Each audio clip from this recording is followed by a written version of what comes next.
Hello, welcome everyone to Blindfold Chess. Today I'll be playing a new variant that is called Torpedo Chess. So I've been trying out the new variants that have been proposed by AlphaZero.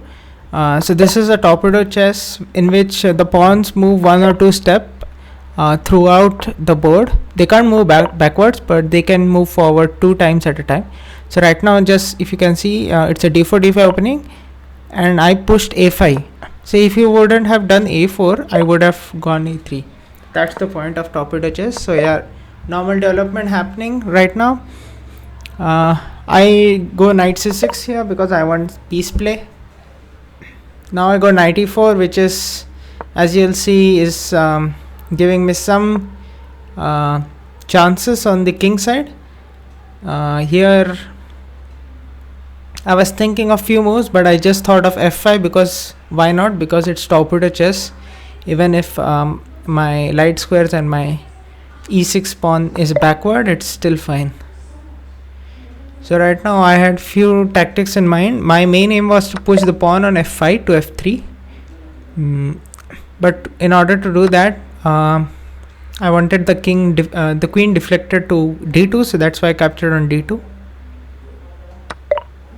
He took on c6. So a lot of exchanges, and the thing that I have to be aware of is that once I get my pawn to f3, if he captures, then I can aim for the h3 square also, but he plays g3 move, and that is very decisive.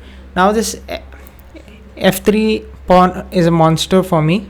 The only thing is I have to get a queen to g2 and it will be checkmate. So I first try and just exchange few more pieces and deflect the queen once more, but he plays bishop c3 here.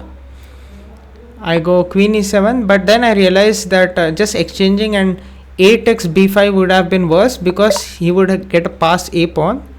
So I thought maybe I'll just exchange on c3 and do something else. That was my plan.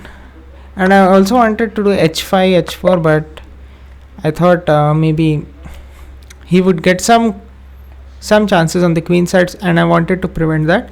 So that's why I played rook c8, and now he can go. Now I disconnected for a while because of the laggy chess server, as always.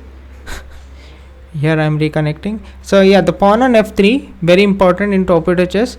Now he can move his pawn on b3 to b5. That can cause a lot of momentum on the queen side, and I have to exchange few pieces. But he goes rook c2, and then it allows me another torpedo move, e6 to e4. Now note here that he could have done en passant from d4 to d5, but he didn't do en passant. So that was the blunder. Otherwise the game would have been much more prolonged. He didn't do en passant. Now I'm just hitting s3 and then g2. And right now the best defense is king f1, but he didn't play king f1, king e1, and king d2, but he played pawn to b5, and if he goes pawn b7, forking both my rooks, it doesn't work because I have a mate next move. So yeah, that's GG, and my first very interesting game with Torpedo, and I really liked Torpedo Chess, lot of attacking possibilities. Do check out AlphaGo's paper.